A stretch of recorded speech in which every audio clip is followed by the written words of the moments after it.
Stay on.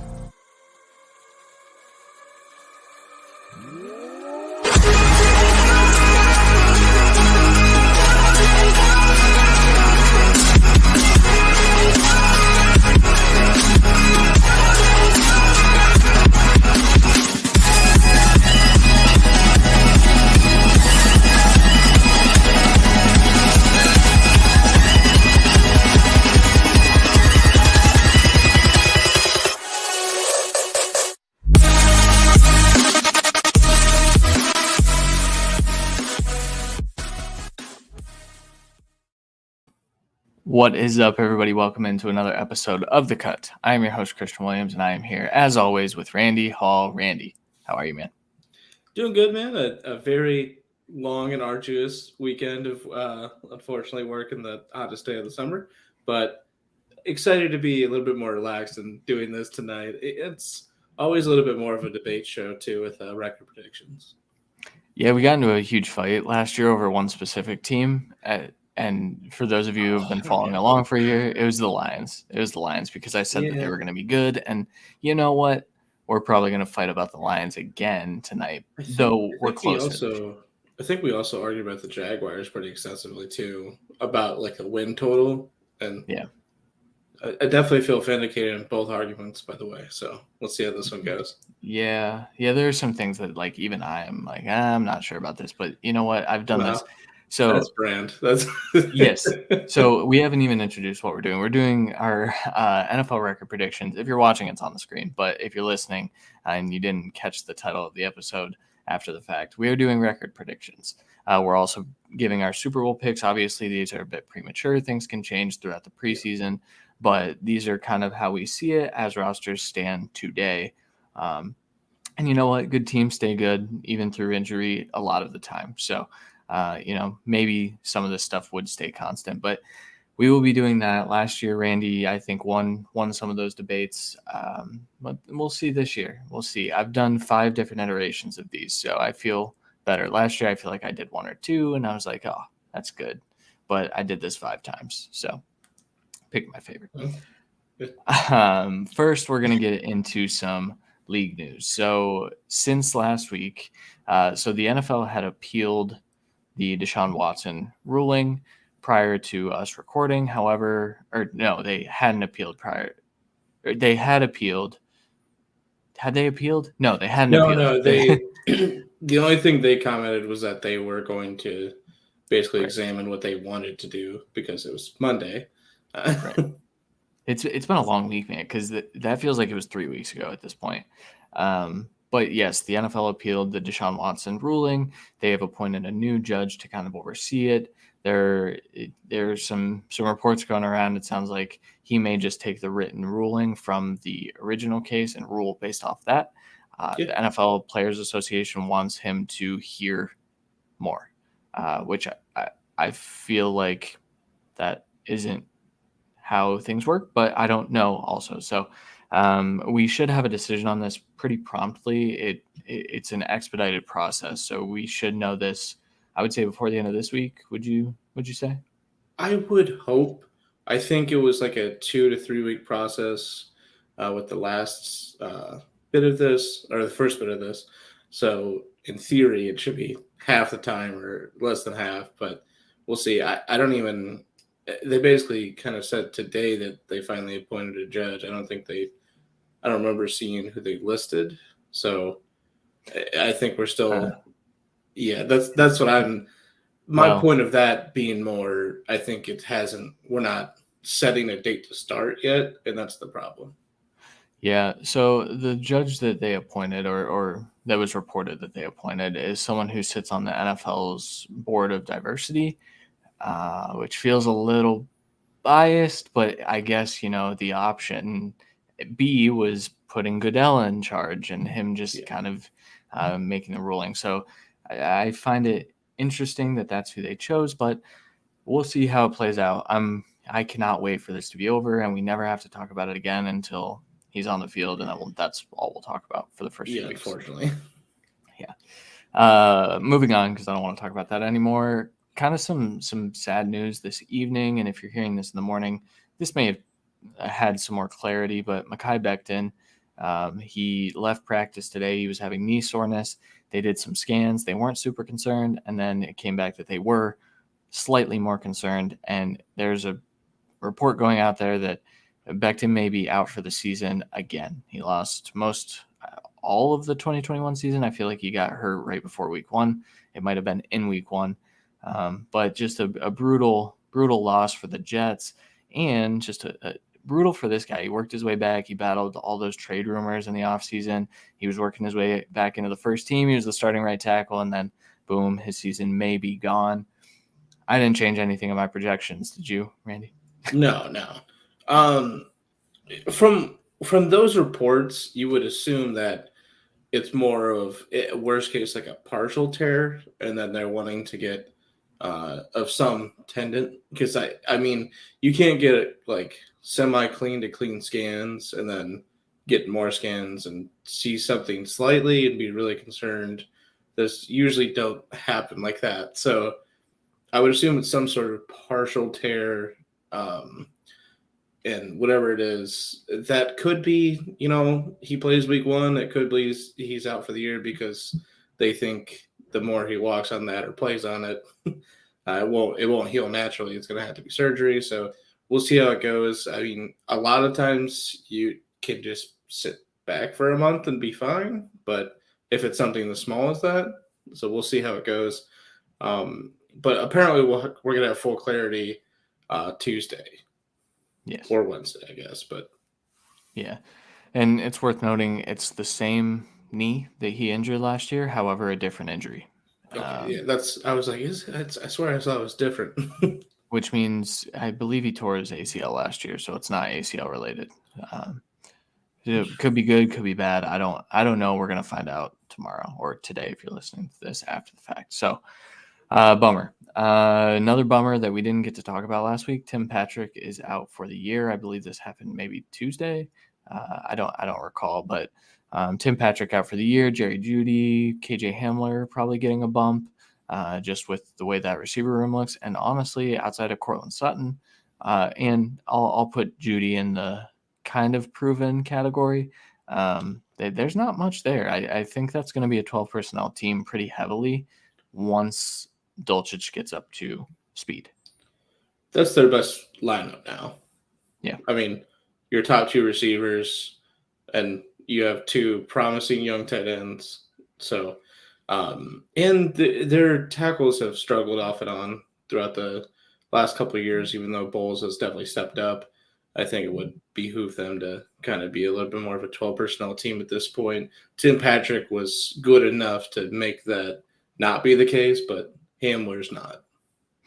Yeah, we'll see what Hamler is. He's definitely going to be used differently, but also kind of similar to Tim Patrick in that like he can go win the ball on the outside. He can win the ball downfield. So he just needs to get his feet under him. He hasn't played football in a long time. So yeah, and this is also one of the landing spots that's potential for Will Fuller, in my opinion, for that exact reason, is more of just a pure outside speed guy.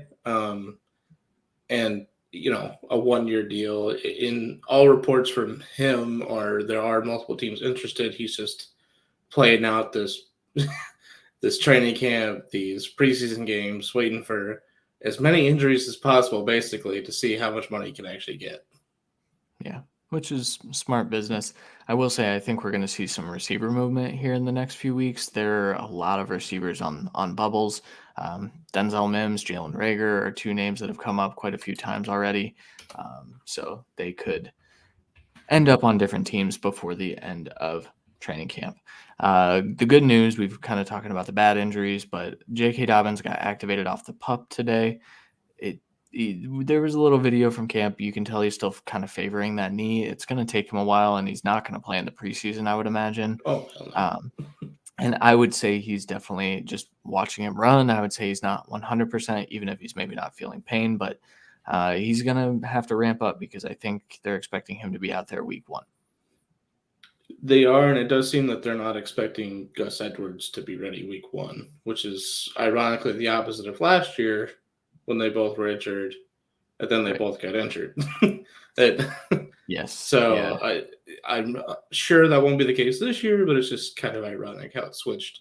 But JK, if he can come in week one fully, even 90% of what he was until, I don't think he'll be 100% until he gets some snaps under him at the NFL speed again. So once he's doing that, I think he can really thrive in this offense that will really be dedicated to him a lot of the time. So high end RB2, probably, right? yeah. J.K. Dobbins is like a rookie, splitting carries heavily, was a touchdown monster, and was a vital part of this offense as he was still picking it up. At this point, if he can stay healthy for a full year, he'll probably be an RB1. But you say RB2 to be safe because of split touches and Lamar taking touchdowns away. Yeah, that's kind of how I feel as well. And then the last piece of news before we get into our actual record predictions, Kareem Hunt requested a trade this week. It's been a kind of roller coaster. So there was a report that Kareem Hunt was unhappy with his deal. He was holding in. He was not taking part in team drills in practice. He was just doing his individual work. That's kind of the new thing so that people don't get fined. However, it didn't work. The Browns then fined him and told him they were not going to trade him. And then he was in team drills immediately the day after. I find it interesting, though. It doesn't seem like Kareem Hunt's happy with his pay, even though I believe he is in the top 10 in average per year running back salary. So, yeah, he's a 6.25 cap hit this year. Mainly a bonus, though, a $4.9 million bonus. He's an unrestricted free agent next year, so this is what it is. And it literally was Kareem wants the extension. He doesn't want to leave, but this is the only, play he has is to say, hey, well, if you're not going to pay me, trade me, because in reality, this is probably the last year Kareem can sign a, 2 to 3 year bigger money deal. It seems like he loves it in Cleveland and he wants to retire there. So I have no problem, especially this year, giving him an extension and front load it because you have cap room this year and you will not in the future. So if he's getting $6 million a year right now, do a 3 year, $17 million and give him 8 or 9 this year. I don't give a shit. I'm perfectly fine with that. And this also spells with Dearness Johnson. It doesn't seem like they can keep both him and Hunt and really be a viable running back room because of what they've brought in the last 2 years in the draft. Even though we both kind of think Felton is more of a non-existent entity, he is a little bit of a wide receiver running back combo, and the wide receiver room being so destitute, it is tough to say to get rid of him, which is also the reason it'd be tough to get rid of Kareem, though. yeah, but it's a valid argument. I mean, he watched them draft Demetric Felton and then Jerome Ford in back-to-back years, and I think you're right. Kareem knows that he needs to get paid on his next deal or he's never going to get paid. Yeah. I would argue that, he does need a full workload to showcase that and get that. Kind of looking at a Melvin Gordon-like deal after he left the Chargers, but Melvin Gordon didn't have a full workload then either. That was when he was splitting with Eckler. So I think Kareem's going to be fine. And I also think that Cleveland probably won't retain him just with how they've added to the running back. I just think that there's no real loyalty, and the Browns are not a good organization in terms of doing the right thing. We know that. So yeah, I'm very interested to see how it is, not just from a fan's perspective, because I do think from a roster building perspective, you gave Dearness some money to stay as well. I think it'd be better suited for them in the future to actually extend Kareem for 2 or 3 years here and trade Dearness, because Dearness could really only be a serviceable replacement for Chubb. He can't do what Kareem can do. And honestly, I would say Ford is the same aspect. So Kareem is really your best pass catcher out of the backfield as of right now. I think he's a more versatile weapon. So I agree. Yeah, but then again, it could be the end of the week and Watson's out for 12 games. And they're like, yeah. You know what? Let's try and get a third for him. I don't know if you could, but Oh, the other piece of it too is Watson. Yeah, he'll be throwing, or yeah, they'll still run their offense, but they're going to be throwing more, and they might not need two high-level backs.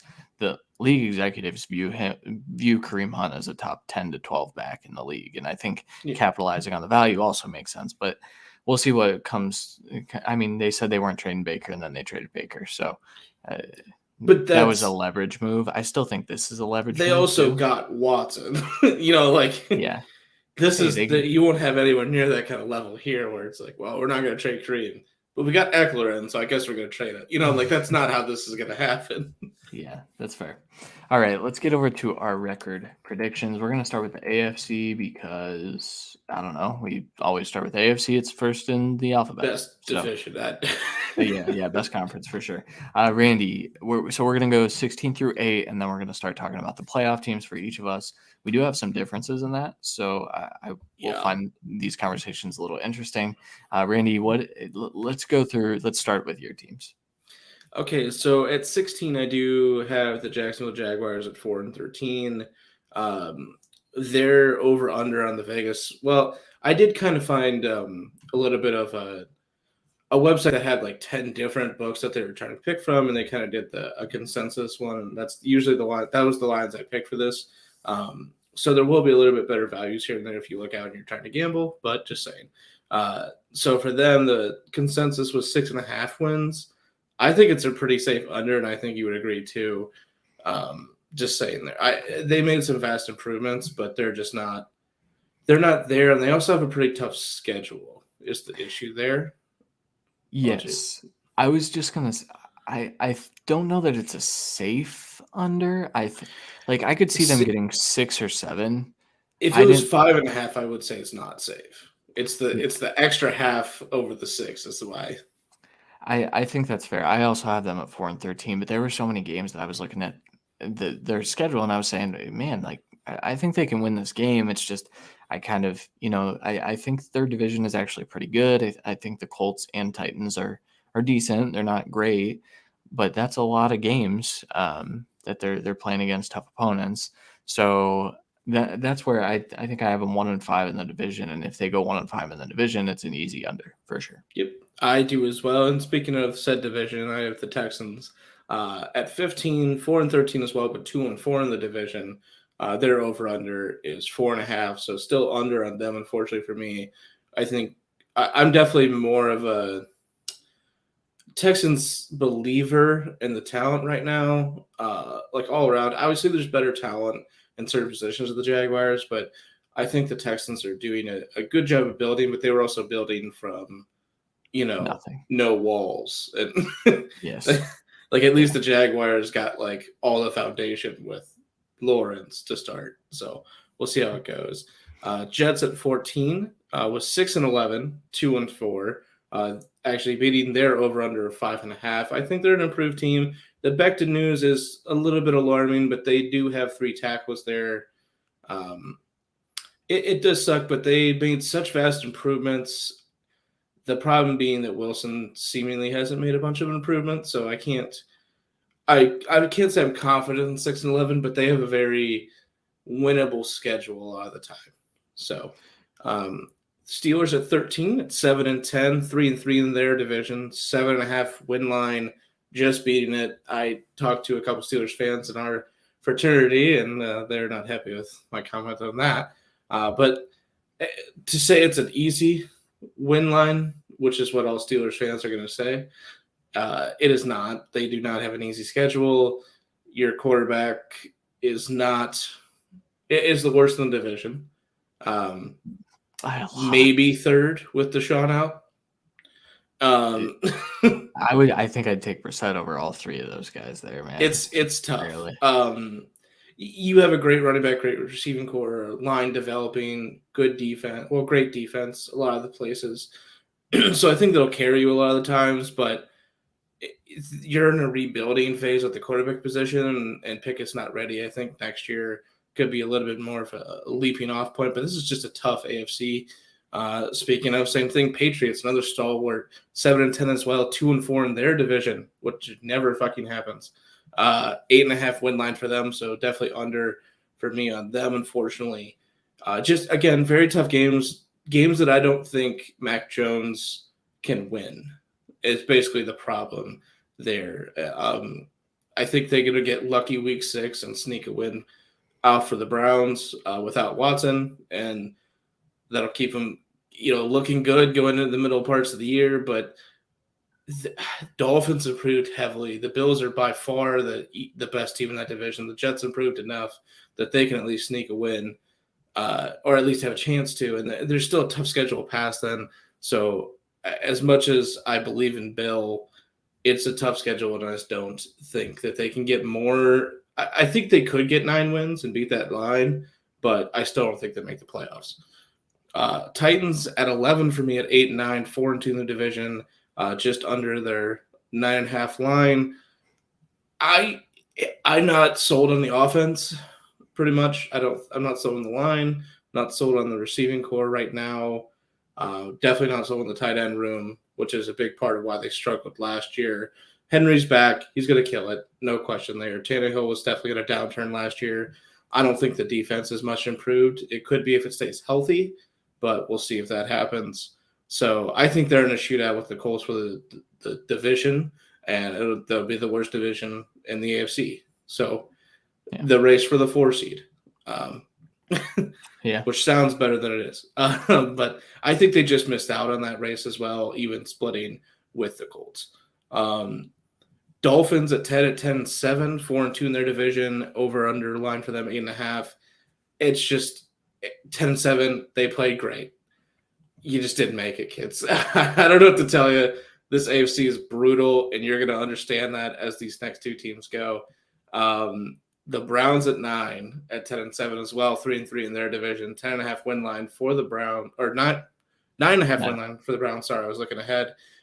Finally getting some win lines for the Browns out there. Still a lot of books refusing to do so, though, waiting on the Watson news. I think they're going to go. I think they could go 4-2 without Watson. I think realistically it's 2-4, 3-3, and that's going to be the death.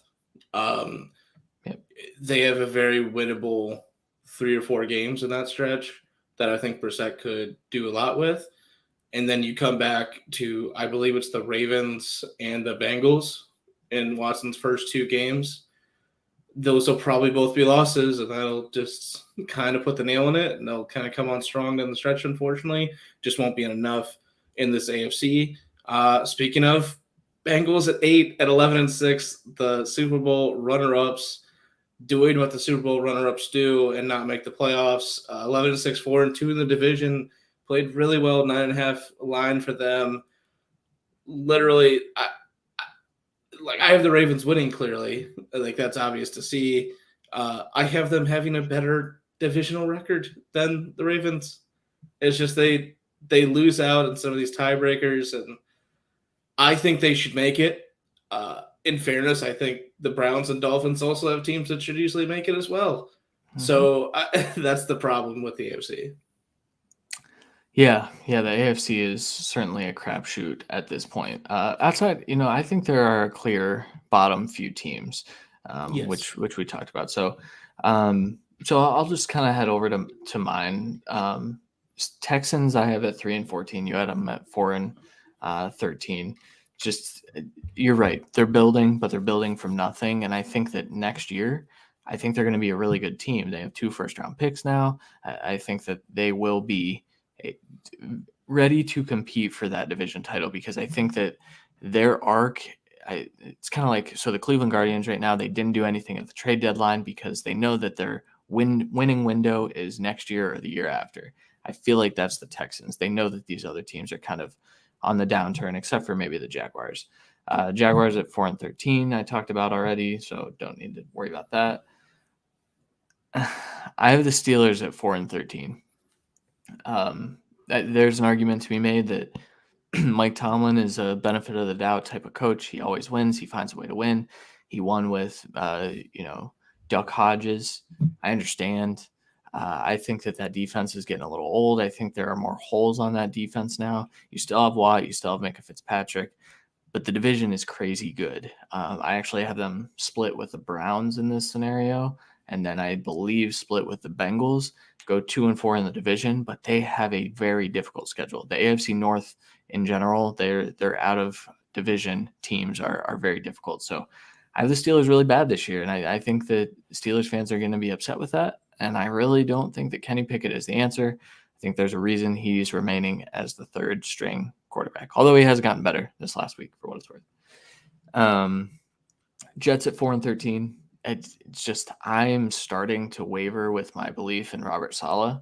I just think that if they can't do it this year, where they've added all of these pieces on offense, on defense, they have studs really at every level of the field. And if they can't win, which their division is really, really tough, even if I don't quite believe in the Patriots, they also have a difficult out of conference, out of division schedule. So Jets at 4-13, missing their over-under of 5.5 for me. I have the Patriots next at the 12 seed, 4-13 as well. Again, benefit of the doubt, coaches. I'm willing to give benefits of the doubt. I can't buy into this Patriots offense. I cannot. I think Josh McDaniels is legit. I've made jokes about how Brady made McDaniels and blah, blah, blah. I think that this offense is going to be as anemic as anything. I do think that the running game will be effective, but if they have to throw the ball to win, I don't think that they're going to be able to. And so I just don't have them being a very good team. And I know that Patriots fans are going to hate me for this. I'm sorry. I understand. Browns at 6-11. So I have them missing their over-under as well. I have a lot of teams hitting the under this year. I have them going 1-5 in the division. I think that is a real possibility. I think they should snag 2 wins from the Steelers just based on their defense alone. But it's the Steelers, and I feel like the Steelers just are the Browns' daddy and always have been. And, maybe that's the fan coming out in me, but I just think that if Watson, and I projected this as if Watson's going to miss more games than the 6. I know you kind of did the opposite where you just went with what we have now, which is understandable and reasonable. Yeah. It's tough. And for that whole daddy argument, like Burrow hasn't beaten the Browns yet. I think he does. What's up, Frankie? I think he does early in the year just because it's that early turnaround for possibly Watson. But I do think they split there. I have them splitting all their division games, but yeah, it's fair. I also think that Baker was Cincinnati's daddy, and I think that mattered a bit too. But we'll see how that goes. At the 10 seed, I have the Colts 7-10. I'm buying into the team. I'm not buying into the defense quite yet. I think they have a good secondary. Stephon Gilmore's had a really good camp. I like their safeties. I'm a little worried about their front seven. They have pieces. They still have Buckner. I'm just a little worried if they can generate pressure where they need to. And so 7-10. The problem I have with my ranking of the Colts is that I think they were better than this last year with Carson Wentz. And I think that the quarterback upgrade with Matt Ryan is significant. I just don't know. Go ahead. No, I was just saying a little bit more. I'd say so. Play. Yeah. Honestly, I'd say better receiver play too. Like, I don't think T.Y. Hilton really contributed last year. And I think having, knock on wood, Paris Campbell will be a good start. And then Alec Pierce has already played really well. I just disagree. And obviously, we're going to talk about the Colts a little bit more. I disagree on the pass rush. Kwity Paye played pretty well. Yannick Ngakoue coming over in the trade for Rocky Sin with the Raiders, which is exactly what they needed to help with this pressure. I think it's what they need, especially with Buckner in the middle. The D tackle too is still definitely in question, but I think your linebackers are decently set. Your corners are pretty good. I think obviously having Rocky Sin would have made it better, but I think Yannick makes a bigger impact if he can play healthy all year, which is the question mark. But Kwity Paye played well enough that I think he can easily be a dominant 2 and a good double team piece as a 1, if that would be the case, I guess. So I think he'll need to take a pretty big leave. I think he Yeah. did play well, but if they're going to be if they're going to be a playoff team, I think he needs to record 8 to 10 sacks, and I think that is within Yeah. reason. And I have him pretty close. I've talked about benefit of the doubt coaches throughout this. I think the Titans have one of those. Vrabel has just one, and I get the concerns. We'll talk about them because I do have them in the playoffs. So he has one. But all right, number 9, the Dolphins, 9-8. I have them beating their over/under at 8.5. I think the Dolphins are going to be really good. I really do. I just think that they have a difficult schedule, and it's, I think the speed that they put on the field is going to be problematic. I also think that their offensive line is going to lose them a couple games. I think Teron Armstead is going to help, but I think that there are pieces on that offensive line that I kind of I shudder at looking at who is Austin Jackson starting. Not ideal. Probably better Yeah. in this scheme, but still not ideal. So I mean, yeah, definitely better than the scheme. I definitely agree there. I mean, like you said, Toronto Armstead, and I would say Robert Hunt are the only two I'm confident in, and yes, past them, we'll see. And I definitely think Hunt stays at guard, and because I think he can obviously dominate that role in this scheme. Be used a little. It's crazy because he could literally just be used like the 49ers used. Why am I blanking on the best tackle in football's name? Trent Williams. Trent Williams. They used Trent Williams to be an absolute bully in the run game last year, and I'm sure that was a little bit of Mike Daniels' foresight there, or at least input. So I think Robert Hunt would be the one to be able to do that on here, but that would mean a greater need for Austin Jackson to play well, and that's where and Eichenberg. So it definitely begs the question there. So that was also part of the reason I struggled with the Dolphins. I don't think their defensive line is improved enough to be, as great as I want it to be, like to compete as heavily in the AFC. And then, like you said, the line is just hasn't proved itself yet. And I don't think the running game's proved itself enough. I know that should in this offense, but if the line's not bullying on the run game and they're not great in pass pro, which they're not in general, like that line will not be good in pass pro in general. I'm not sure how lethal Hill and Waddle can be fully. Yeah, I think it's fair. And then 8, I have a team that we have not yet talked about in the Denver Broncos. I have them at 10-7, so pushing on their over/under of 10. With the Broncos, and we'll get to it because you have them as the 3 seed. I think that the offense is going to take some time to gel. I think Russell Wilson is obviously a step up. I think finding what Jerry Jeudy can be for the offense is going to take some time. And while I do like the rushing attack, I think that they can win games like that. I actually think their defense is going to be the best piece of that. And traditionally, and they have a stud defense, don't get me wrong. But if they do take some time to gel, the AFC West is too good. They don't have time to make it work. So no, that's fair. And you have them, first team out tied with the 7th seed. It's just how it'll be. That's literally just how it's going to be this year. There's going to be 1 or 2 teams that deserve to be in and lose out barely. If they do struggle early, I think you're right. I do have them winning 2 more games. That's kind of the difference there. But we'll get into them a little bit different here as we get into the playoffs. Yeah. Do you want to start with your playoff teams? Yep. Starting. So let's just get this out of the way.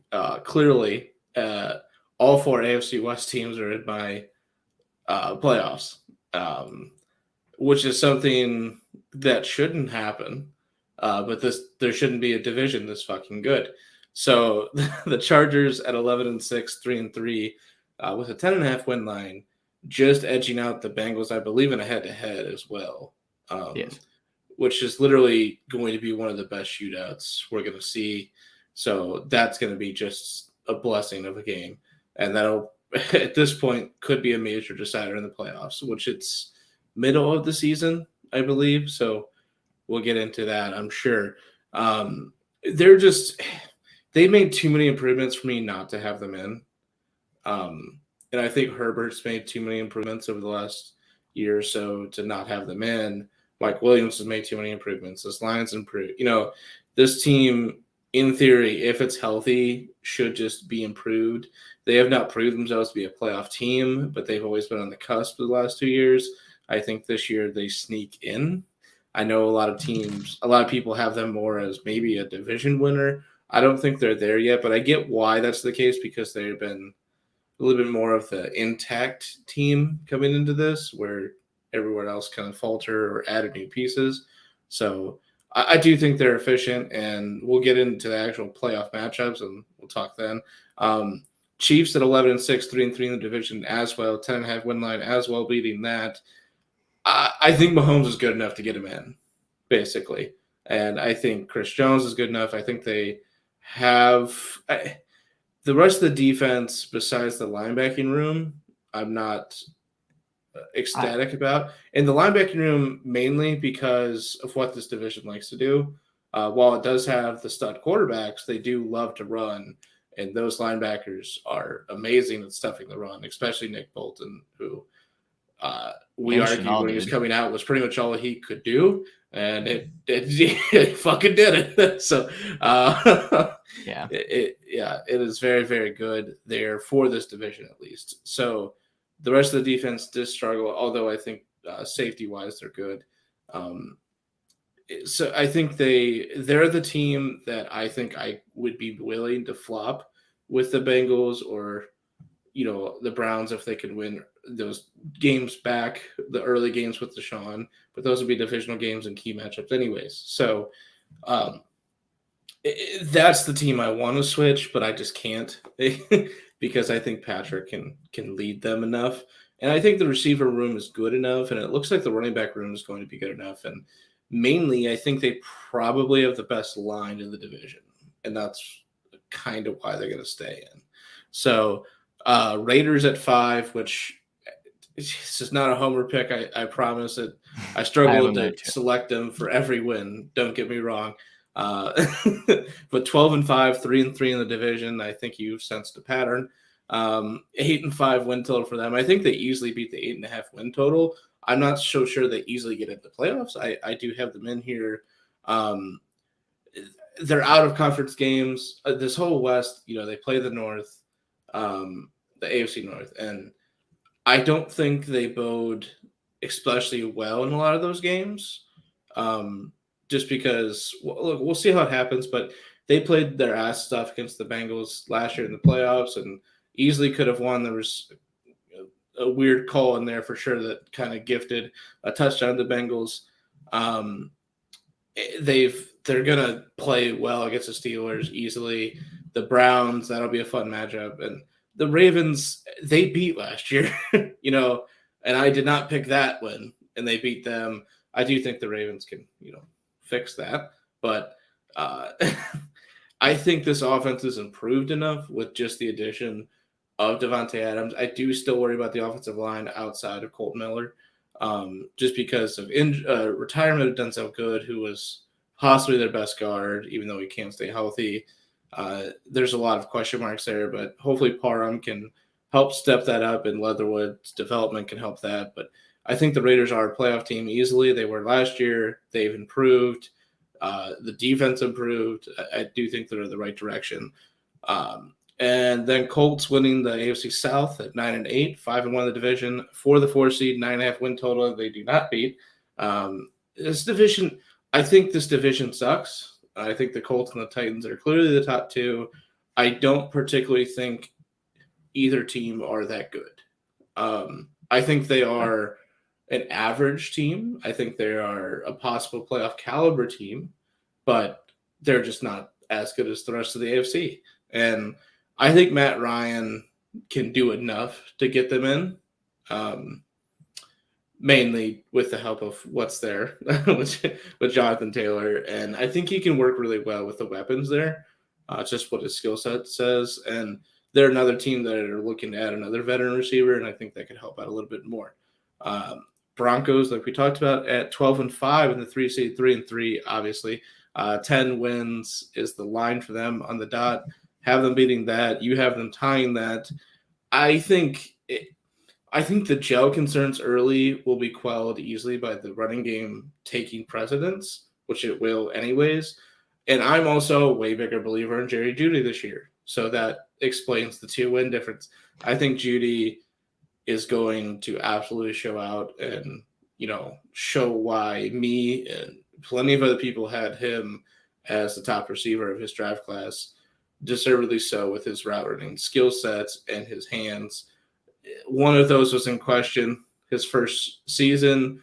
We saw vast improvements before he got hurt last year. If he can just stay healthy with Russell Wilson at quarterback, I think he will be the focal point of this passing attack alongside Sutton. But Sutton really wins one way, and that's why I think Jeudy has the potential to be the tool that they use to move this ball down the field. Will he get the touchdowns needed to be the one? We'll see. I do think Sutton clearly has that advantage there, but we'll see how that goes. Ravens also 12-5, 2-4 in their division. The worst record in the division. And they're the 2 seed, which is hilarious. But they just win out of conference games here. 10.5 win line for them.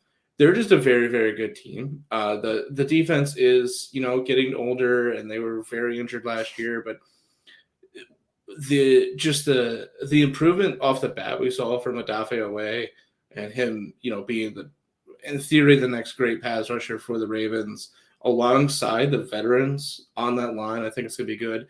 This is also going to have to come with an improvement from Patrick Queen at linebacker, who has played well in the running aspect at times, especially sideline, which is where he thrives. But he has not gotten as good in the passing game, and he's going to have to help this defense a little bit more, especially when they like to blitz a little bit more and leave one linebacker in coverage there. He needs to either get better in coverage or get hit a lot harder. So he's got to pick one of the two, because we all know Ray Lewis wasn't the best cover linebacker, but he hit the shit out of you. So you were not catching it across the middle. There's a difference there, and you need to kind of pick your poison here. But the secondary is elite. Even with Kyle Hamilton a little struggling to start the camp, it's ridiculous if they can stay healthy. So I do think the Ravens win the division this year, and then obviously Bills at 14-3, 4-2 in the division, and 11.5 win total, easily beating that. They're the best team. Just plain simple for me. I think they finally got a corner too, and that was one of the biggest things they were needing. I think they pretty much just fly all over the field. The corner 2 is the best thing for me because Trey White has struggled with health over the last couple of seasons, but those safeties, you could be a passable corner and Poyer and Michael Hyde can make you look like a Pro Bowl caliber corner. So I think they absolutely dominate. And I also think the amount of capital they've thrown to this defensive line through the draft is just going to continue to grow. And like Ed Oliver, I think, is going to be an absolute monster this year. And I think they continue to grow. They need to definitely get better pass rush. That's the one area that they've continued to struggle. But besides that, I think they have improvements in the wide receiver core for different reasons. Running game is definitely going to improve this year. The line looks good. You brought in a second tight end to help Knox, who did all of his amazing stuff with, a broken hand half the year, and that's healed. So I think they're going to be much improved, which is crazy. But I think for them, the biggest thing is why, the teams I'm not going to have a lot of confidence fully in the playoffs for the Raiders and Chargers because they don't have the playoff caliber experience and everything. They're just not fully there. I think the Raiders are a little bit better off in that department, but we'll get there. But the Bills have gone through this now. They've had the heartbreak. They've had a rule change because of said heartbreak. I think they're on the cusp and ready to make that leap. Yeah. You went through that whole defensive line and you didn't say that they added Von Miller to fix their pass rush, and that's all that matters. And also, Odell's teasing that he wants to go to Buffalo, and so if they add Odell, he's been teased to 4 teams, and he's not going to sign for 8 weeks, so it doesn't fucking matter. he's also going to the Rams again. Let's be honest. Yeah. I mean, I agree with a lot of that. So I'll switch it up. I'm gonna go 1-7 since we just hit some of these You teams. do you, boo boo. I am gonna. So Ravens at 14-3 is how I have it. They're the 1 seed. They're the best team. Their defense looks lethal. I don't know how Travis Jones got to them in the 3rd round, but it's not fair. It is not fair that they are able to add just stud after stud to their defense. And I have a pretty strong belief that they are moving back to the offense that allowed Lamar Jackson to win MVP. And ultimately, I think that Lamar is on a mission to do that because he needs to be paid. And I think that we could have just another crazy MVP-like season from Lamar. Bills at 14-3 as well, but I believe they play each other, and I had them losing to Baltimore. So they end up with a 2 seed. All the things you said are correct. I think Kaiir Elam has struggled in camp, and it takes corners some time, but I think by midseason he'll have gotten it, and I think that they will have a fantastic secondary, which is what kind of killed them last year. Elam's the specific type of corner that benefits the most from that safety room, though. That's why I'm perfectly fine with it. Just like I think like Trevon Diggs would be better in the system. It's for the same thing because Elam is definitely pick your poison type of guy at times, but he makes the most of it, and I think this defense can use that for sure. Yeah, and I think that the improvements, there are still some questions about the offensive line. They've struggled in camp, but that's probably because their defensive line is so damn good now. So I've heard Gregory Rousseau is having a hell of a camp, which is good news for them. Good. So Titans at 10-7 is the 4 seed. I do have them sweeping the division. Oh yeah, Chiefs at 13-4. They're a lock to make the playoffs, in my opinion, just because they have Patrick Mahomes. So I saw someone say since Mahomes took over, the floor for the Chiefs has been a home AFC championship. They have not gone to the AFC championship. This scenario would have them going on the road for the AFC championship as long as the top 2 seeds made it through, which we'll talk about when we get there. But just a different scenario. I do think that they are in a transitional period.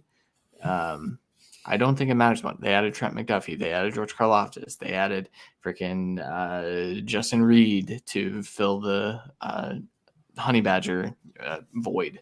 So I think their defense will be good. And you talked about Nick Bolton. Leo Chenal is also there. And that duo is one of the best run-stopping linebackers. Willie Gay, too. It's crazy. They have insane linebackers. They kind of zigged while others zagged and kind of put some value on the linebacker position, which I appreciate. I like that. So 13-4 for them. So one off the conference lead. At 4 Titans, 10-7. I was kind of getting into this, but I have them sweeping in the division, and that is the only thing that puts them through. 100%. Yeah. And here's the thing. This is the benefit of the doubt thing, because I do think that Matt Ryan could sneak one. I think the Colts are the only team that are going to beat the Titans in division, because I do think you bring up valid points. I think their offense is unproven. I think their offense has question marks. Treylon Burks, he's been okay at camp. He's been inconsistent at camp. Kyle Phillips has looked really good as a rookie. They're going to roll out Robert Woods and Nick Westbrook at Keeney to start the year as the 2. Granted, I think Burks can overtake that by the time week 1 rolls around, but they have question marks. They're going to lean on Henry again. Defense, where you said I don't think they've improved vastly. I think you're right, but I think that the corners, they added Roger McCreary, who has had a really good camp. Elijah Molden needs to get healthy. Caleb Farley needs to show that he can play. But I do like their secondary a bit, and I think that that's going to help ease the pain of not having a good pass rush, because Bud Dupree was not good last year, and hopefully he turns it up, but I wouldn't have faith in that. My biggest thing with the Titans and why I have it flipped with the Colts is I think they're going to be in too many 17-14 games. That's fair. I just think they get caught. They get caught. I think I had them get caught by the Texans as well once, and that was pretty much the nail in the coffin too. Yeah, I get it. That division is they're gonna eat at each other. I say that with the Titans sweeping. I think that the rest of them will eat at each other. But they just have a difficult schedule as well. So Yep. and they're not that good. Chargers at 13-4 as my 5 seed. 4-2 in the division, just shattering their over under. We kind of differ in that. I think the Chargers are good enough to win the division. I also think that they're going to lose to the Chiefs. Because that's just, I think Patrick Mahomes is going to get the best of Herbert, but I think Herbert is good enough, and that defense and what they added to that defense is good enough to be a very, very good team. And we'll talk about how good I think they are later. Raiders at 11-6, 2-4 in the division. I wanted to make them 3-3, but this division is going to eat at each other. It's just going to happen. So I do have them beating their over-under. I think that they are lethal on offense. I do have concerns about the offensive line. I still kind of have concerns about the secondary. They've got good play out of Nate Hobbs. They got good play out of Morrig last year. I think that they can take a step forward, but they're just going to have to win by scoring 40 points. I think they can do that 11 times. Maybe not every time they win, but you know what I'm saying. And then 7, I have the Bengals at 10-7, 5-1 in division. I have them, I guess, splitting with the Ravens and then sweeping the rest. But I have them beating their over-under. I wanted to get the Broncos in here because I think all 4 AFC West teams are deserving. It's tough. It's tough. So Bengals. I think the last spot, it's going to be Dolphins, 1 or 2 AFC North teams, and the 4th seed of the AFC West is the last spot. Just absolutely bloodbath fighting. It's crazy. It's because we always have like NFC last year where the Falcons were in it to like week 17 and they were by no means a playoff team. Like you're not going to get anything like that in the AFC. Every game is going to count for something. Yeah. Even against these bottom feed teams that are rebuilding, you cannot get trapped because you will miss the playoffs. Yeah. All right, let's go over to the NFC. I am seeing our first massive discrepancy. I was hoping you would have looked at this beforehand because I think it's hilarious how ridiculous you are. You're wrong. Wow. You're wrong too. We're both wrong. We're somewhere in the middle. It's got to be. All right. No, I'm not wrong, brother. You suck. All right. Let's go team by team. No, they don't. Drew Lock's the truth. So your 16 team is the Seahawks. Yeah, at 1-16 and 1-5 in their division. I have them winning week 18. Their one's 5.5. They do not have a good schedule, my friend. I know. There's definitely games they can squeak out because they do play the NFC South. So, like, they can beat, the Falcons. They can beat the Panthers. They can beat the Saints. But, those teams could also beat them. So, while I do think they probably sneak out another win here, I think you're ridiculous here. I just want to point out you're further away from the Vegas line than I am. So Vegas, I'm fine with it. I'm fine with it. All right, so let's go. So instead of going like each way, I'll just talk about my rank for the Seahawks now. I have them at 8-9, 4-2 in division, and pieces of that are my disbelief in another team, and then my partial belief in another team in their division. But I don't think the NFC West is as good as the AFC West in that they're gonna overcome the division eating at each other. I think the Seahawks absolutely crushed the draft. They got 2 starting tackles. They have 2 running backs that I think Rashad Penny down the stretch looked like a top 10 running back. I think that he will once again look like that because I don't think that had a lot to do with Russ. And so I have them beating their over under 5.5. We need to probably make a bet about this, but we'll figure that out later. I'd very happily looking at their schedule. I think they could beat the Falcons. They could beat the Lions. They could beat the Saints. Could beat the Giants. Could beat the Panthers. Could beat the Jets. That's 6 wins. I don't know what the hell you're doing here. I think you did talk about how you're not a believer in one of these teams in the division, so we'll get to that, I'm sure. But they're not beating the Broncos. They're not they're not beating the Chargers. They're not beating the Bucs. They're not beating the Raiders. They're not beating the Rams either time. They're not beating the Chiefs. So, like, you can tick off a lot of boxes there. I'm assuming it's – I'm not – I mean, I haven't so let's look at yours. So so I assume it's the Cardinals and 49ers, I bet, that you do not believe in. The fact that you have the Seahawks above the 49ers and Cardinals here is ridiculous. And I will very, very happily make a bet there. I don't know if I want to bet that because it is so close. And I have the 49ers. The only reason that I think I have the Seahawks stealing 1 or 2. I don't know what the tiebreak is there because I have them both 4-2 in the division, but I don't want to make that bet, but we'll figure out the bet. We're definitely making that's egregious. We'll just bet the over under because you're further away. That's what I'm saying. That's fine. I'm very happy. I don't think they beat the over under. That's the plain and simple thing for me. They're not a good team.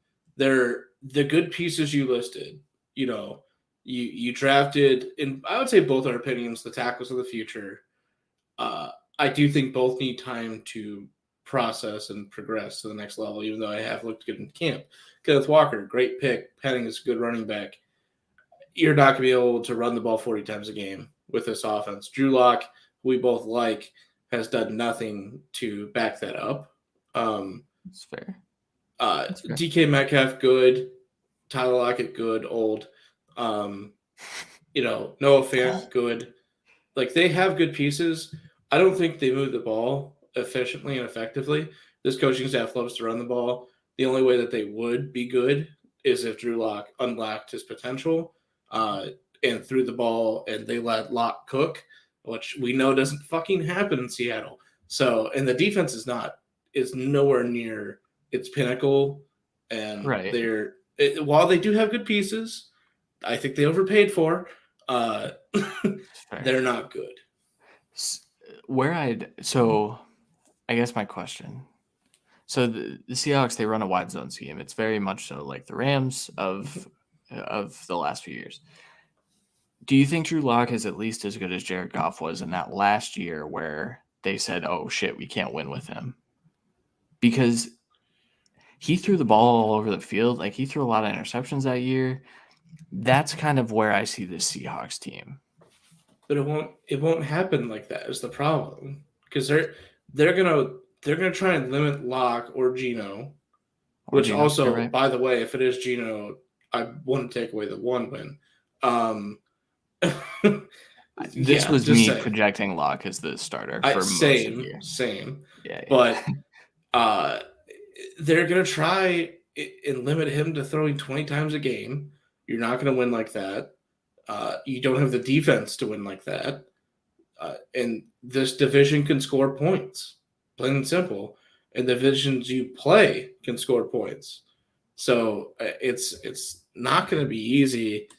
I mean, you're facing – you have a high-scoring division. You have one of the best teams in football. You're facing the best division in football, which automatically guarantees 4 losses without a fucking 6 losses because you count the Rams twice. So it is ridiculous. And then they're not going to be in a position that favors them once we're down the stretch here. And I think this team quits.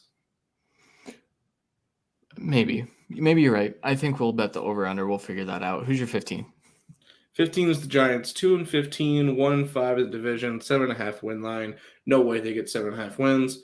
I like Brian Daboll. This team's just not there yet. I think they have a weird wide receiver core. I think Barkley's good. I think the line's starting to develop and get to that next level, even though they're already retooling it. Daniel Jones, who I do think has shown flashes, is not the quarterback of the future. I think they've made some weird changes to the defense that it's definitely not ready yet. I don't think this team will be good enough. I think they'll be picking first overall and getting CJ Stroud. Well, you would have the Seahawks at first overall. So, well, I'm just saying. Yeah, close to it. Well, Seahawks will pick Will Levis because they're stupid. Hey, that'd be a fun pick. I have the Giants at 1-16. I think they're awful, and I think the 7.5 line is probably the easiest under bet I've ever seen. I just here's the thing with the Giants. Do I believe in Daniel Jones? No. Do I believe in their offensive philosophy? TBD. I don't know that I believe in Brian Daboll. I think that he was a good coach for the Bills, but I don't know that I believe in him as a head coach from kind of the stuff I've seen from camp.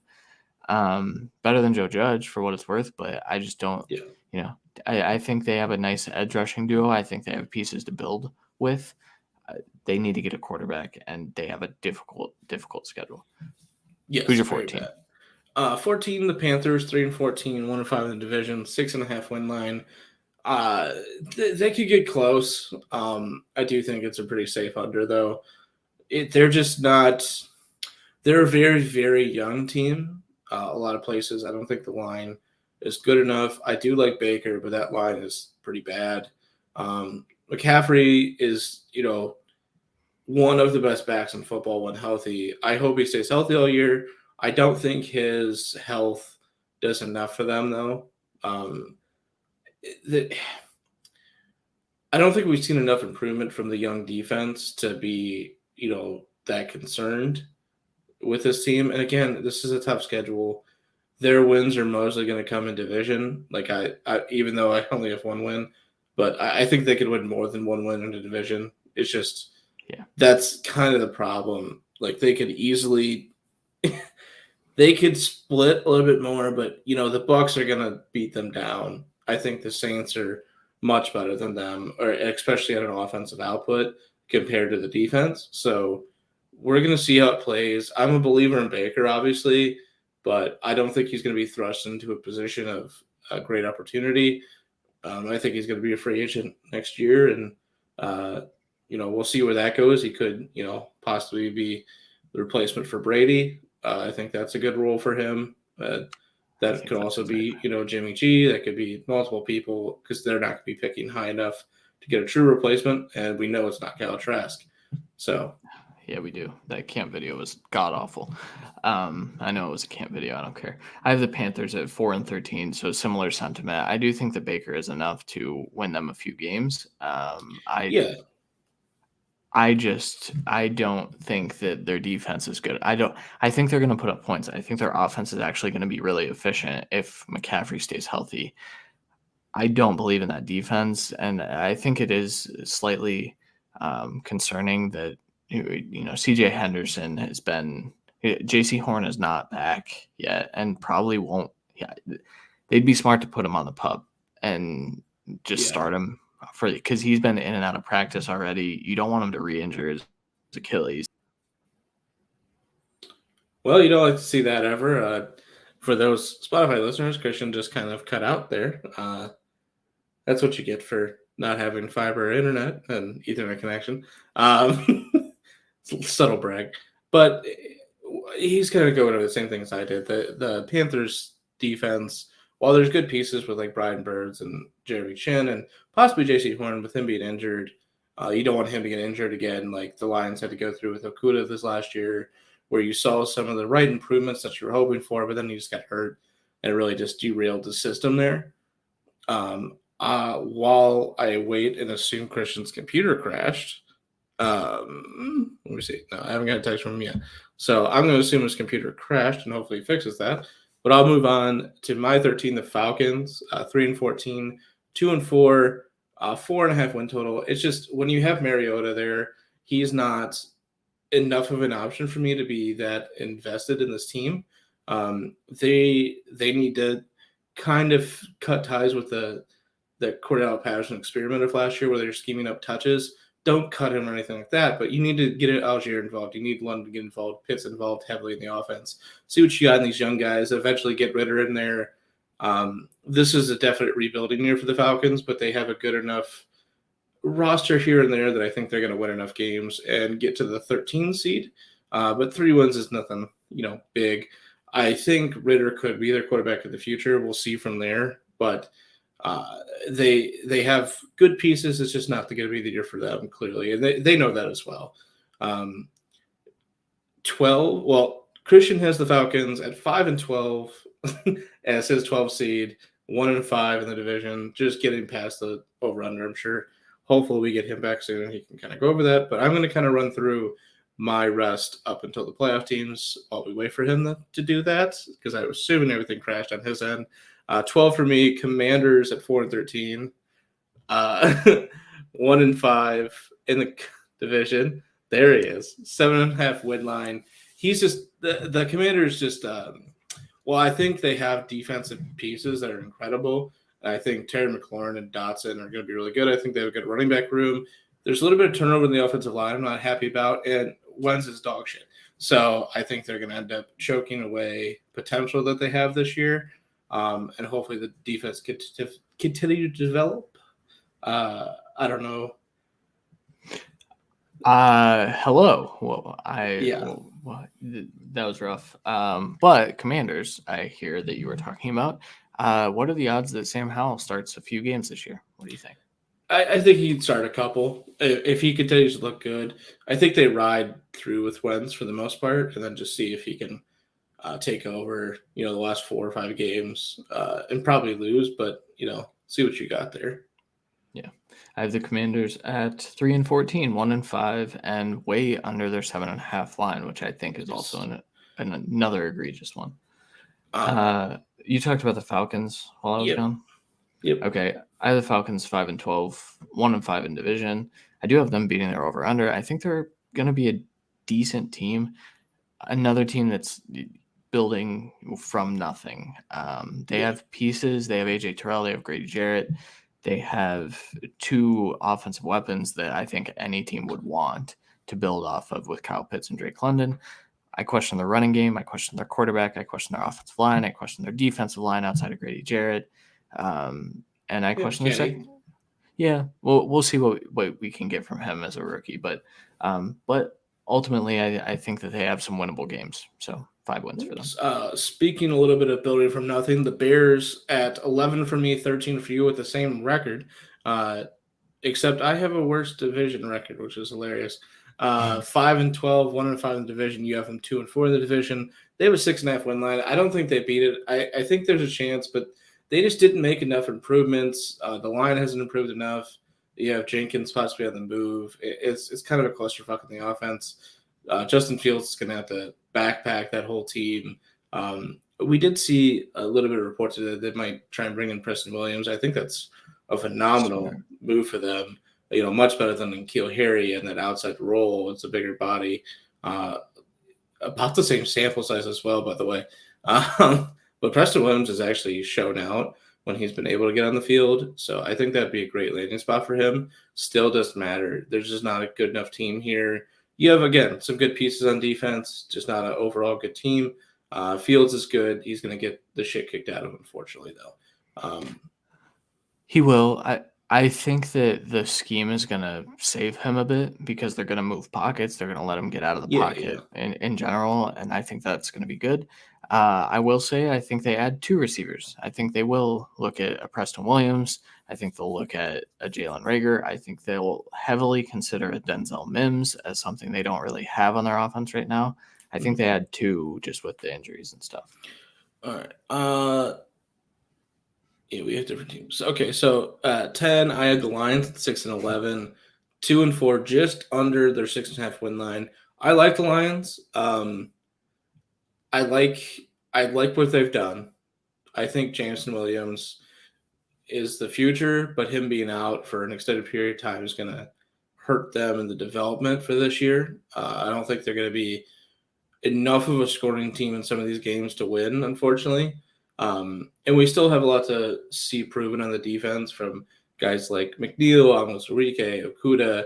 The list goes on there, and they continue to add. And I really love what they do. I love their coach, even though I don't know if he's the future of the coach position, but he definitely is. He was the right coach for this rebuild.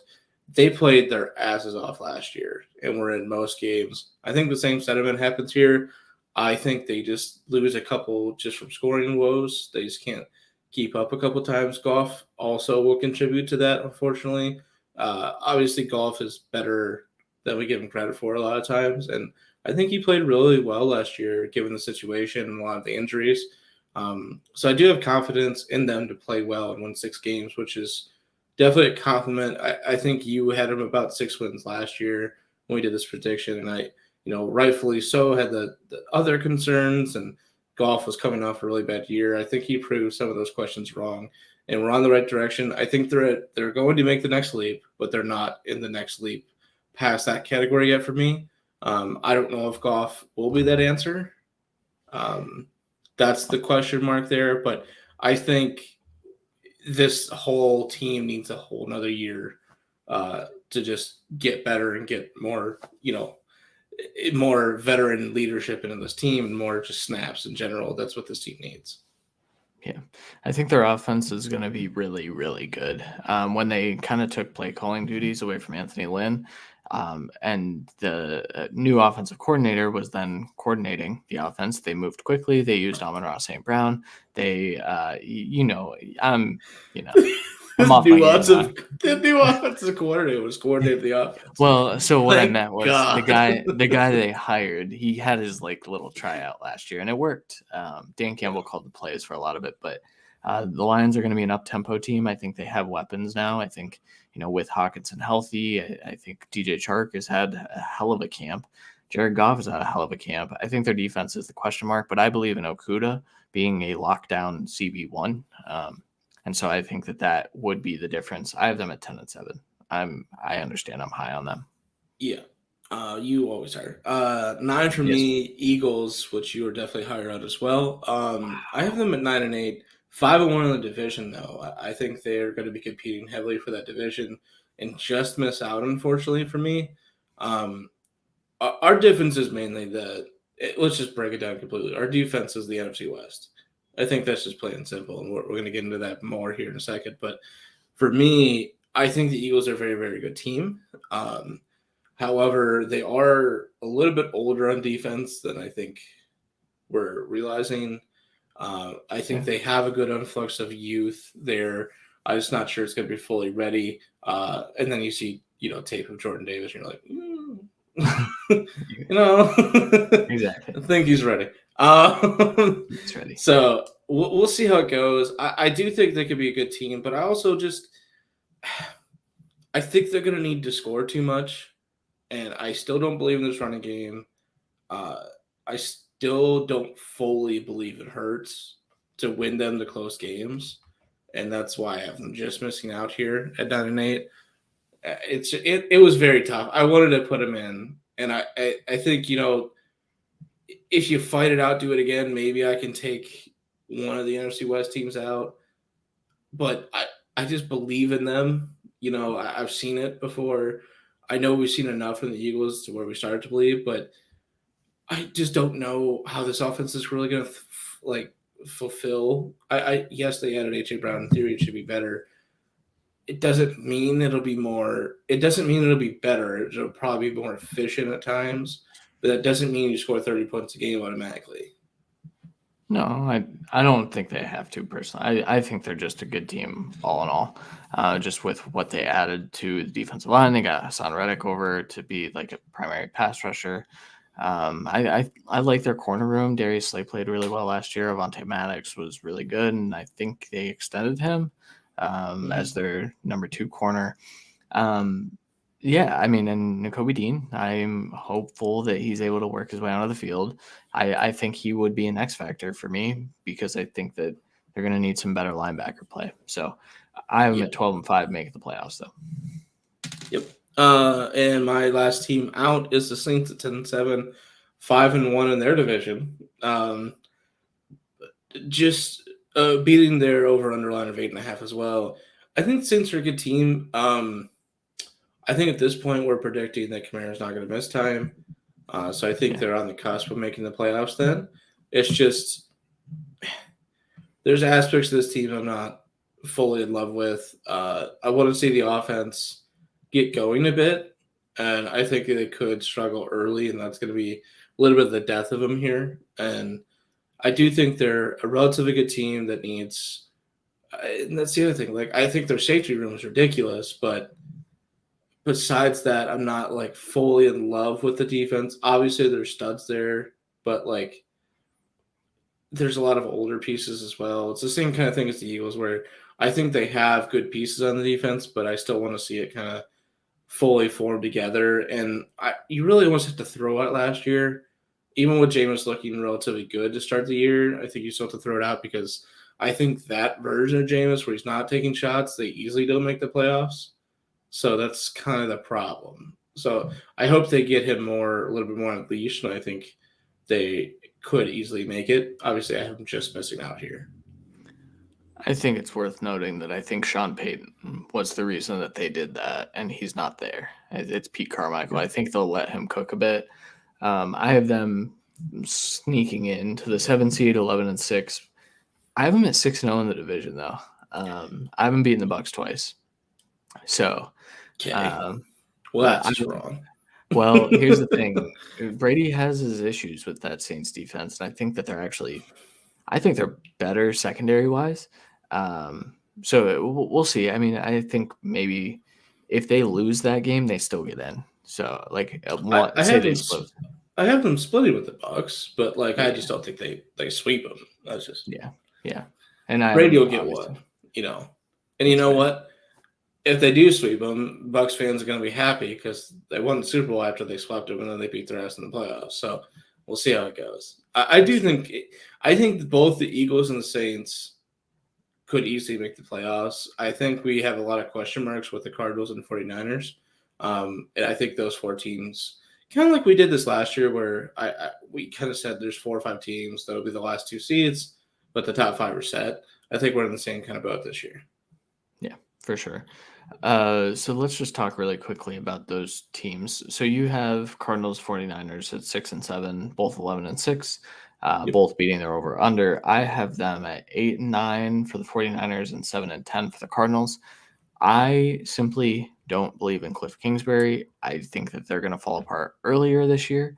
I think that their defense was the best part of their team last year. If you look at it like on an efficiency basis, I don't know that they can continue doing that with the cornerback room that they are fielding. I think that they are going to get cooked a little bit more this year. I mean, they've got freaking Marco Wilson starting at corner. That not ideal. Still. So I have them missing their over under. I have the 49ers missing theirs.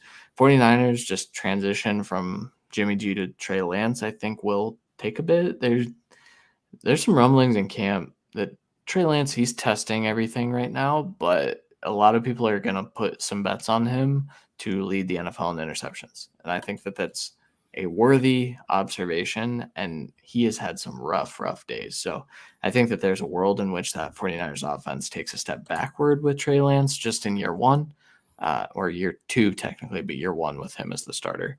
And so I see them struggling a bit. So here's a problem. They're a 10-17 last year with Jimmy G and kind of a dink down inept offense. A lot of that was Kittle injuries and a little bit of Ayuk in the doghouse and all that, but that's just Jimmy G's offensive style. Lance, we know, can throw it deep. We know he adds the running aspect to really transform this offense into what it once was, and that took him to the Super Bowl that year. A different coach, don't get me wrong, I'm not saying that, but you start the year Bears and Seahawks. I think you win both of those. I think you lose your next 2, Broncos, Rams. I think you win your next 2, Panthers, Falcons. I think you probably lose the Chiefs, probably lose the Rams again, probably lose the Chargers, beat the Cardinals. We'll see on the Saints. 49ers, we'll see. Bucks. I know it's a tough schedule. Don't get me wrong, but you still get the Seahawks and Commanders, Cardinals, Raiders. I think you split enough of those games that are tough to get you in. But that's why I said this team and the Cardinals, it is so close with the Eagles and Saints. I think they're entirely interchangeable. And a lot of it's going to come down to one game, or let's say the Cardinals sweep the 49ers this year. I think that could get rid of the 49ers there and secure the Cardinals spot. And so we'll see how it goes there. I think there's enough of a split. I think they could steal one from the Rams as well. So it's just because of how they play. And I think that team in the playoffs with Lance developing, and that's the biggest thing with me is every time Lance has stepped on the field, he's gotten better in an NFL game at least. So if he could play a full year and continue to develop, that team going into playoffs is going to be bad news because if you notice what I did, they would then play the Packers. And oh boy, did I have fun with that last year. Yeah, that's true. That is true. Okay, let's talk about the top 5. We have the top 5 in different orders, but so my top 5, 1 to 5, Vikings as the 1 seed. Listen, I am all in. I'm all in on the Vikings. 13-4, 5-1 in division. It's crushing their over-under of 9. Cowboys at 13-4, 6-0 in the division. 10.5 over-under, crushing that. Rams 12-5, 10.5 over-under, beat that. Bucks 12-5, 4-2 in division, 2 losses to the Saints, still beating their over-under of 11.5. And then Packers 12-5, also beating their over-under, 4-2 in the division. I believe the 2 losses were to the Vikings, which was impactful because if they split, I think that they would then have the tiebreaker, but I don't know the tiebreaker at that point. But overall, reasons for my concern with the Packers offensive line to start the year, I think it's going to be shaky play. I think they could slip a couple different times early in the year. Vikings, I'm all in on the Kevin O'Connell offense. I am all in on letting Justin Jefferson cook the way that Cooper Kupp cooks. And it's not a one-to-one comparison, but they are using him like Cooper Kupp was used last year, and I think that's significant. So I'm all in on the offense. I think the defense, if Lewis Cine and Andrew Booth can become contributors, which I think is realistic, Lewis Cine's going to start week 1 probably. And I think this defense is a lot better. They brought in Jordan Hicks to be their linebacker, like holding down the middle. I think that's smart. I think that's a good move. And then Danielle Hunter and Zadarius Williams are there to offer some nice pass rush. So I'm all in on the Vikings. I think that they are still going to lose in the playoffs, though. All right, so my 1 to 5, Rams 14-3, 4-2, beating their over/under. Buccaneers 12-5, 4-2, beating theirs. Packers 12-5, 4-2, beating theirs. Cowboys 10-7, 5-1 in division, losing to their over/under line. And then Vikings 11-6, 5-1, obviously beating theirs. I do believe in the Vikings this year. I don't think they win the division. Again, it's just at that point, it's a belief in the quarterback, I think, a little bit. And while I do think Rodgers, when it gets to the playoffs time, is a different quarterback, when it's in, when he's, just full go, I think he splits with the Vikings. And I think he does lose 1 to, I think I gave it to the Lions, not the Bears, unfortunately, because he owns them. But the Vikings and Packers will be a fun duel this year. I don't think there's any way the Cowboys go undefeated in the division. I think the Eagles absolutely take 1 game from them, just personally. So there's a little bit of difference there. And I definitely think there's a chance that the Rams could go even in the division. But for me, it's to have them go 3-3 in the division and then have the rest of the division not make the playoffs is kind of weird, just personally. I think they're easily one of the best teams in football. They didn't really lose anything. And I think they're just going to continue to develop. We have to keep an eye on Stafford here because if he's not full go to start the year, which I think all aspects signs that he's going to be ready to start the year. But if he's struggling at the gate, it'll be a little bit different story here. And I think yours is a little bit more realistic where they get 2 more losses here. But we'll see how it goes. I do think those top 5 are a lock, though. Yeah, for sure. All right, let's just fucking speed run through our playoffs. Okay. So you can go first, AFC. Okay. I'll go my AFC, and then we'll go. AFC, the 2-seed Ravens versus the 7-seed Chargers, where I have the Chargers advancing in an upset. Broncos versus Chiefs, 3-6, with the Broncos winning. Colts, 4-5, with the Raiders easily winning. Bills versus Chargers, with the Bills winning. Broncos versus Raiders with the Broncos winning. I think there's a bit of that defensive line and the defense versus the Raiders offensive line gives them the slight edge, unfortunately. And then I have the Bills winning against the Broncos. Buccaneers 2 seed versus the 7 seed Cardinals with the Bucks winning. Packers versus the Vikings 3 versus 6 with the Packers winning. That is a complete toss up, bro. You said Packers Niners, right? No. Oh, sorry, Packers versus Niners. My bad. Yeah. So again, in this scenario, still a complete toss up. I think they get revenge from last year. I think they can, not have a block punt for a touchdown. Yeah. But we talked about that for multiple weeks last year, how bad their special teams was, and that just atrocious it was, and now it was going to cost them when it counted, and it did. I think it's going to be much improved this year because I believe they signed the Browns special teams coordinator from last year, and the Browns special teams last year was good. So I think that'll have a little bit of improvement. That'll be just the difference they need there with the, basically rookie quarterback leading the 49ers. And then Cowboys versus the Vikings. I do have the Cowboys just squeaking out a victory in that scenario. Again, toss up there. Rams versus Cowboys. Rams win. I think that's an easy matchup for the Rams. It'll be a little bit more of a grinded out game, but that's the type of game the Rams want. And just imagining Diggs trying to cover Cooper Kupp is hilarious. Buccaneers versus the Packers. Buccaneers. Brady has always been Rodgers' daddy. He continues that into retirement. Rams versus Bucks. I actually have the Bucks winning. I think this is the storyline I want. I want Josh Allen and the Bills and the Juggernaut team going up against the last gunslinger, Brady, in his last season in the Super Bowl. And this is what catapults Josh Allen into the best quarterback in the league conversation as he takes that 8th ring from Brady in Brady's dying grasp.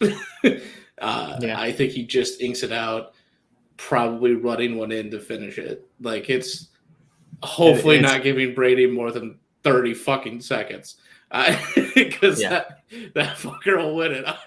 It's true. But I think this Bills team is just too good. I think Josh Allen is too good. I think Rams or Bucks coming out are a fantastic matchup against the Bills. I think the Buccaneers have the speed to deal with Josh Allen running the ball. I think they have pretty good secondary to kind of deal with the passing attack. But I just think they kind of ink out a win. It would not be – for me, it wouldn't be the Bills versus Chiefs game. It'd be more of like a 28-24 kind of 27 kind of game instead of 38-37. Just saying. Yeah. All right. Well, we're going to come to similar conclusions here, which I find wild because of how different our seedings were. But it's still that cream rises to the top, right? That's what they say. Yeah. Bills Bengals is the first matchup. Josh Allen versus Joe Burrow, great matchup. Bills win. Chiefs versus Raiders. I do have the Chiefs winning that matchup. That's just unfortunately for the Raiders, that's how it's going to happen if they get the Chiefs in the playoffs. Titans at Chargers, Chargers at Titans. Chargers win that game. The Chargers are a lot better than the Titans. Next round would be Ravens versus Chargers. I have the Chargers beating the Ravens, which is something that you also had. So was your call Lamar having to throw in the 4th? So my call was Justin Herbert is not going to lose to I do not. There was a piece of me that wanted to put Justin Herbert in the Super Bowl just based on that Week 18 game against the Raiders that he performed. He lost, I know that, but like the throws that man is willing to make. But yeah, I mean, Lamar's going to have to throw in that game. I think that's an absolute shootout, and we've seen Lamar in the playoffs, even in the MVP season, being an absolute shootout and need to throw the ball in crucial downs. And while he has improved since then, his weaponry hasn't improved. So it's just going to be just enough for the Chargers. Yep. Then the second divisional game would be Bills at Chiefs, and I think that Bills get the best of the Chiefs in that rematch. I think Josh Allen's going to probably go 40 for 40 for 400 yards and 5 touchdowns after what happened last year. So then my AFC championship would be Bills versus Chargers. The best, those two games between the Bills and Chiefs and Bills and Chargers would feature the three of the best young quarterbacks in the NFL, probably the three quarterbacks in the NFL, minus, unfortunately, Joe Burrow. He got knocked out a long time ago. But this would be just an unbelievable run. That means Josh Allen would have to beat the Joe Burrow, Patrick Mahomes, and Justin Herbert in the playoffs. Just stupid. And I do have the Bills winning and going to the Super Bowl. NFC, Cowboys versus Saints. I do have the Cowboys winning that game, but kind of barely. I struggled. I think the Cowboys win their division, but I do not think they're, like a top 2 or 3 team in their conference by any means. Yeah, we'll get there. Rams versus Eagles. Rams winning that kind of easily. Bucks at Packers, or Packers at Bucks. Bucks winning handedly. I just think that the Bucks will be in typical Brady form once they get to the playoffs. With that being said, Vikings against Bucks in the next round. I think the Bucks do get the best of the Vikings. I think that will be a good game. I think that they need an upset the round before. Yes. Your first game of the playoffs can't be against Brady. No. Absolutely not. Then Cowboys at Rams. Rams winning that easily. So then we get a bit of a what I would call is just a Brady rivalry at this point. This has kind of been the rivalry since the Saints too, but since Brady got to Tampa Bay, the Rams have kind of had his number at times. But I have them squeaking out a win. So we both ended up with Bills at Bucks, Bills and Bucks in the Super Bowl. I have the Bucks winning. I think that while Josh Allen, if he wins, it does make him the top quarterback in the NFL. I simply think it's going to be a Brady game-winning drive. That's how he rides off into the sunset. I know you. I know you debated it. I know it. I literally, yeah. I just love. So I love how you have a full story of it, though. Like I have the Bills beating. He beats Herbert. Herbert's just not ready for that. He's pissing out his leg in that moment. Right. Unfortunately. I have him beating the Broncos, a fantastic team with Russ being a fantastic quarterback. I just think I trust Allen and that team just a little bit more. Again, though, but we got to see some stuff from the Bills this year. But that's like his whole journey. You have him fucking going through the most coming-of-age story bullshit possible, beating Joe Burrow and the runners-up from last year, beating Patrick Mahomes, the anointed best quarterback in the league, beating Herbert the week before or the week after, the next guy is going to take Allen's spot as the top guy. He's going to do this whole gauntlet, making sure he's the best, and then he loses to Brady. The last little grasp where he could actually start to call himself the best in the league, and he comes up short to Brady. Exactly. Grasping that 8th ring just out of his mouth. Just absolutely one final Brady shit down the throat of Bills fans. That is exactly poetic, but it's literally a tragedy. It's a poetic tragedy for the Bills to go through. You're setting up some bullshit for the past for the Bills, unfortunately.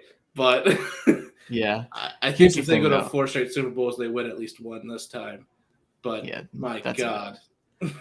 I'll tell you what, though, man. Like, to beat the 3 young ones and lose to the old ass, that's what I want to see. I want this to happen. I'm trying to manifest this. But also, Bills Bucks is the Super Bowl I want to see this year. I wanted it last year, man.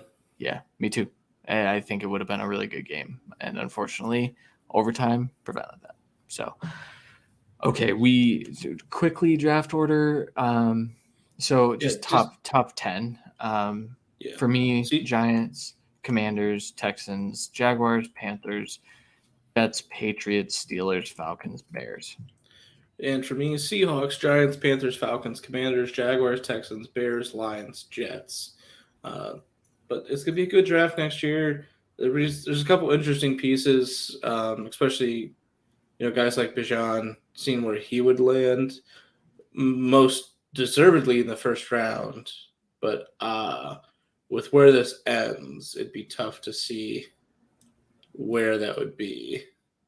It would be, well, for you, Falcons would be taking a. Well, here's the thing: there are a lot of quarterbacks that could I don't vault think themselves. Falcons take a quarterback, but I also don't think so. We'll could be do mine. Patriots. Could be Dolphins. They could just take away. Eagles taking Bijan makes a lot of sense for what it's worth. Bijan. Yeah. Bijan. Yeah. There's a few teams. But that's going to be the fun part. When we get kind of closer, we'll talk about some stuff like that too. But this is always a longer episode, but it's always fun. And obviously when, it's playoff time, we'll do playoff predictions and, different stuff like that. But it's always kind of fun to see how close we were. We were relatively close last year. The only team really being the Bengals that pretty much everyone was off on. And, I was way off on them. I believe I gave them 7 or 8 wins, and I felt generous, and and it's the line. It was the line was the biggest thing there, and a little bit of the defense. They improved a lot. There's going to be a team like that this year that we're completely wrong about. Christian's already wrong about the Seahawks, so it's okay. So are you. We're both wrong. They're going to be a 4-win team, which you would win. They're going to be. It's tough. Here's the thing, man. With the Seahawks, you listed off like the 6 games that are winnable, and then I'm thinking in my head, I'm like, well, I gave them 5 of those, so I think they're going to win those ones, and that's the difference, right? Is just you think they lose all of those games except for because you have them winning week 18 against those. All acceptable. I have them losing all of those games actually. Yeah, exactly. So I have them winning 5 of them, and that's the difference. So, but we'll make that bet. We'll talk about it, and we'll go from there. So. 100%. All right, we need to absolutely get the hell out of here before my computer crashes again. Yes, please. So, didn't mention it at the top of the show, but if you're interested in joining our listener league and you made it through an hour and 36 minutes of our podcast, I think that you would be deserving. Shoot us a DM. You can actually DM me on Twitter at CWilliamsNFL. It's probably the easiest way to get a hold of us. If you want to shoot me a DM and say, hey, I'm interested, we're tossing it out there, hoping to fill it fairly quickly. We're a little behind on that this year. So feel free to DM me if you want to play. We do a signed jersey. Shout out Wayne for the patience and everything. Your jersey's coming, bud. But weird year for us. It was, yeah. So, but Wayne, if you're listening, thank you for listening. Everyone else, if you're listening, thank you for listening. Make sure you guys leave us a 5-star review or 4-star. If we're a 1-star podcast, make sure you just leave the 4 or 5-star, and then you can tell me in the DMs when you're trying to get into the listener league. So exactly. Next week, what do we have on the schedule? Oh boy, do I just not know. We'll get into that next week. Probably preseason week 1 storylines and kind of like trends and stuff. Else too. Yeah, well, I'm sure we'll figure that. I'm not pulling it up now. Yeah, absolutely not. So, all right, anything else to add, man, before we dip? All right. For Randy Hall, I'm Christian Williams. We'll talk to you guys next Monday. Later.